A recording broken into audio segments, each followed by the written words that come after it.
probably at a precipice, and unfortunately, children are going off left and right. The question is, what is appropriate methodology for educating our children? Is it by lecturing, or is it through modeling? Is it about pontificating and preaching, or is it about another method? The Torah Kedosha tells us the mitzvah of chinuch in Parshas Emor, where it says, Emor, Elo Kohanim, and then it says, V'amarta. There seems to be something superfluous here, a redundancy. Say and say. Rashi right away tells us from the Medrash that there is a mitzvah over here of lahazir hagadolim al haktanim. That the objective and the mission over here is for the adults to warn the children, lahazir. Now, for many people, the word warning is very unsettling. It sounds foreboding, and it sounds extreme and excessive, almost draconian. Warn sounds restrictive, doesn't sound sweet. The Be'er Samayim says something utterly beautiful. He brings down a pasuk from Daniel, where the word lahazir is actually from the word Zohar, which means to radiate. If you want to reach your children, if you want to imbue them, and you want to inculcate them, and you want to really instill them with the right values and the right chinuch, so that it's taka, chanoch lenar al pidarko, educating your child according to the way that child needs to be educated, the gam ki yazkin lo yoser menu, so that even when he's older, when he approaches adolescence and teenage years, he doesn't deviate and he doesn't divert from the derech hayashar. You know how that happens? It happens lahazir, through radiating, not through warning, but through exuding with a sense of joy, a privilege, a pleasure. Judaism, Yiddishkeit, there's nothing like it. I am so lucky. Ashreinu mato chayinu. How fortunate, how lucky we are to be Yidden. And when you yourself are the persona, where you communicate, and you have this effervescence for Torah and for mitzvos, that, through osmosis, will affect your child. Not through lecturing, not through preaching, but through modeling. Being the best Jew that you could be, being authentic, not going through the motions of mitzvahs on nashal limudas, as the Navi Yeshaya says, where Yiddishkeit is a rote, it's a habit. No! It's acknowledging and recognizing, having the cognizance of understanding that, wow, Baruch Hashem, we're royalty. We are Melachim. We are princes. There's no one like us. We're here to effect a change in the world, to uplift and elevate the world, and to make our families better. I'll never forget, when I was a child, my father, Zal Zayin Gesund Zayin, we were working the street, and there was a man sitting there, a homeless man. It was a very cold, frigid day. And my father went ahead, as I was observing, no lecturing, no preaching, not a word was communicated verbally to me, but he took his earmuffs that were warming his own ears, removed his earmuffs, and very nonchalantly gave it to the man in the street who was cold. And that made a roishim, that made an indelible imprint upon my heart and soul. Well, I saw chesed in action, lahazir, zohar, radiate, exude. It's so, so important.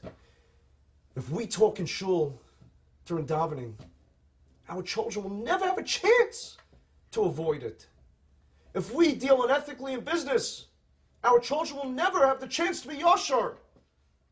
If we don't approach Yiddishkeit with a joy and a geschmack, to understand that the mitzvos are opportunities, gold mines, for us to come closer to the Eibishter, to God, and to perfect this world, and then perfect ourselves, our children will never view it like that.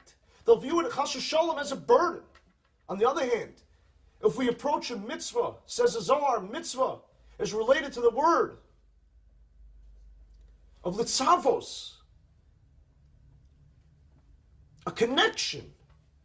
It's a conduit where we can express ourselves to understand how holy we are, how pure we are, and that we're here for a very, very unique purpose, that our children will pick it up. There was a very interesting encounter, a meeting between the Heilige Ashtervitzer, Rabbi Chiel Michael Levi, the Gaon Olam, the Tzaddik, who was a baker's son. He had no pedigree, lineage, yichus to speak of. The aphorism, the adage that he picked up from his father, two of them. One was that fresh bread is better than stale bread, which he interpreted allegorically to mean to live a life of frischkeit, of freshness, of joy, the chai bahem, as the Kutzker says, to live in the mitzvahs, meaning b'chai, to have an ecstasy, to be euphoric. Baruch Hashem, have an opportunity to be a Torah Jew. And the second thing that the Ashtervitzer picked up from his father was that a sealed oven is much, much better for the baking. It allows the fire to burn much better. And he learned that sometimes silence is much better than speaking. But Ashtervitzer was very holy. He fasted for 40 years because they say that he perceived the destruction of Churban Europe, the Holocaust, in order to stave and fend it off.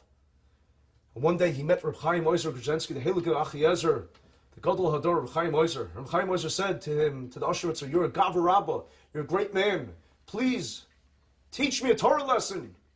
And the Ashtervitzer was a very humble, meek person, to an extent, humility. And he said, "Me?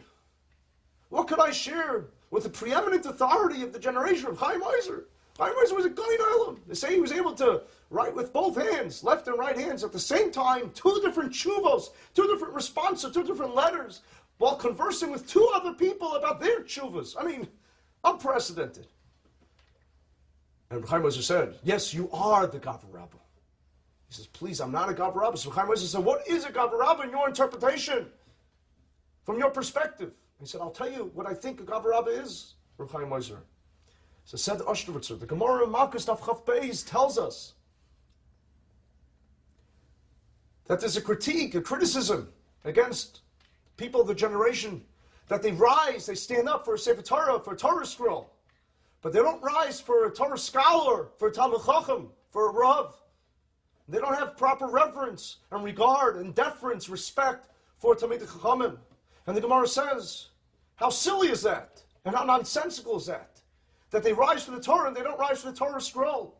Because as great and lofty and ethereal and holy as the Torah is, Torah says, in regards to Malkus, Arba'am Yakenu, that a person transgresses and violates a prohibition of the Torah, gets 40 Malkus. But the Chazal told us, rabbis tell us in the Gemara, that's only 39. And you see then that Chazal have more of a power, more potency, authority than the Torah itself. So how could you rise for the Torah when you're not rising for the Talmud Chacham? And the Gemara says, based on this, that Chazal are Gavar Rabbah because they went ahead and were able to alter, so to speak, the Torah to make it one less set of lashes. Asks the Ashtervitzer to Reb Chaim Oizer, I don't understand. Why does the Gemara nitpick on lashes when instead it could have spoken about Sfira? After all, the Torah says, Tisbru Chamishin Yom. You should count 50 days of Sfira.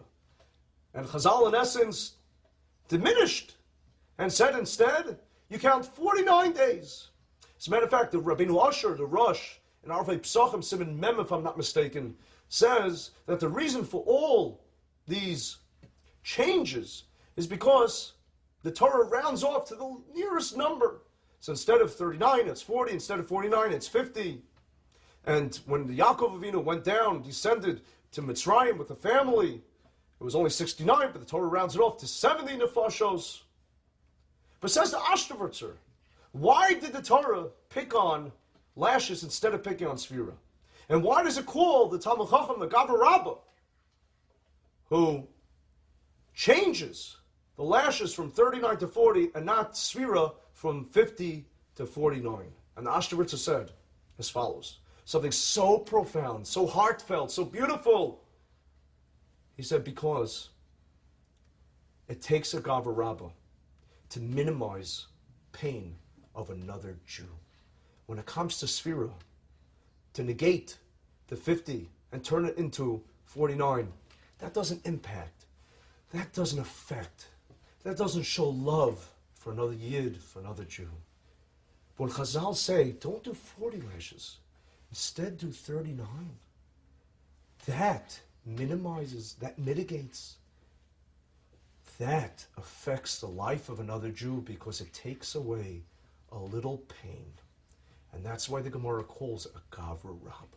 A gavur rabbah, said the Ashtavartz of Reb Chaim was, is someone who makes another Jew feel good, who gives life and solace, comfort, compassion and empathy, sweetness, minimizes the pain of another Jew. The Manchester Rosh Yeshiva, Rav Segel Zatzal, he asks a phenomenal question. The pasuk says, by Shibud Mitzrayim, by the persecution, the enslavement, the torture of the Jews in Mitzrayim, God says, "V'gam ani shamati esnakas b'nei Israel." I also have heard the tribulation, the suffering of the Jewish people. Esther Segel Zatzal. Hashem is not secondary or tertiary. What does Hashem mean? That He makes Himself tuffle? So He makes Himself secondary. And He says, I also have heard. Who's the also? Hashem is also. What does He mean? Sever Segel. The Rebbeinu Shalom did not emancipate, the Rebbeinu Shalom did not free the Jewish people, did not remove their suffering until He heard one Jew crying on behalf of another Jew. Yes, the Jews were crying in misery because the Jews were persecuted and being tortured and suffering horribly. It was atrocious and barbaric, their torture. But they were crying for themselves. But finally, when one Jew went ahead and commiserated and empathized and looked at his fellow Jew and said, gave a klechs and said, I feel the pain. Hashem said, there's somebody who feels the pain of one of my children. Gam ani, I also feel the pain. And that's what liberated us. That's what brought the Geula. And that's what the Ashtavartz is saying. Gavur rabbah means to feel the pain. That's what a gavur rabbah is. Torah tells us, "V'ahavta l'reacha kamaycha." Says Rabbi Akiva, "Zeklal gadol b'Torah," the most paramount rule in the entire Torah Kedosha is loving thy brother, the fellow Jew, like thyself. V'ahavta l'reacha kamaycha. Says Rav David of Nikolov, that kamaycha means that you're on the same playing field, that you're equal, not that you feel superiority and make another Jew feel inferiority. So many of us do that. We say, you know what? He doesn't belong to the same Hasidus as I. He doesn't belong to the same yeshivish system as I. He doesn't belong to the same affiliation, denomination, whatever it is. Ich bin a besser Mensch. I'm better. So you know what you do? You take one Yidlah and you put him on top of another Yidlah, a two Yud, one Yud on top of the other. So Dov Nikolov, that's a shva. That creates a shva. But when you put another Jew alongside another Jew, where I feel like every Jew is equal to me, no matter where they come from, no matter what their affiliation, no matter what their background, no matter what their origin, but he's my fellow Jew, he says that makes two Yud side by side. That's the Shem Hashem. I create God. You could create a Shem Hashem simply by loving another Jew, by making another Jew feel equal. And that's why it says, "V'ahavta l'reacha kamecha," Ani Hashem. I am Hashem. The Triska Maga takes us further. And he says, when you love another Jew, you give ahava, love to another Jew, and he loves you in return. That's two ahavas. Ahava, Aleph, Hey, Vez, Hey, is Gematria 13. Two ahavas is Gematria 26. By loving another Jew, by making another Jew feel special, feel good, and feel accepted, you create At 26, Hashem Havaya Kutshabruchu, Tetragrammaton. 26, Ani Hashem, and that's Pshat, V'hafta l'reacha kamoicha, Ani Hashem. But says the Baal Shem Tov from Rav Avram of Sadik Er, Kamoicha, Ani Hashem.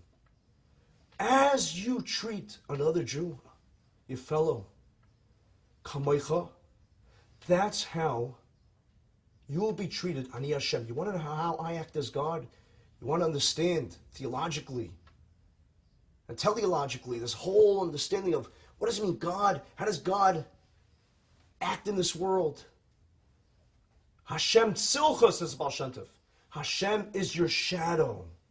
The way you behave to others, the Rebbeinu Shalom imitates and replicates the way you will be treated. Very simple formula. You want to understand how you're going to be treated in this world? Understand and analyze, assess how you are treating others. Are you tolerant? Are you quick to anger or slow to anger? Are you easygoing with other people? Or do you judge them? Are you merciful and kind, or sometimes do you have cruel tendencies? How are you conditioning your neshama, your soul? Are you reaching out to others? Are you understanding that we're one organism, that the Jewish people, as the Maharal says, we're one entity, we're one unit, and we are interdependent. We need each other desperately because we are all or none.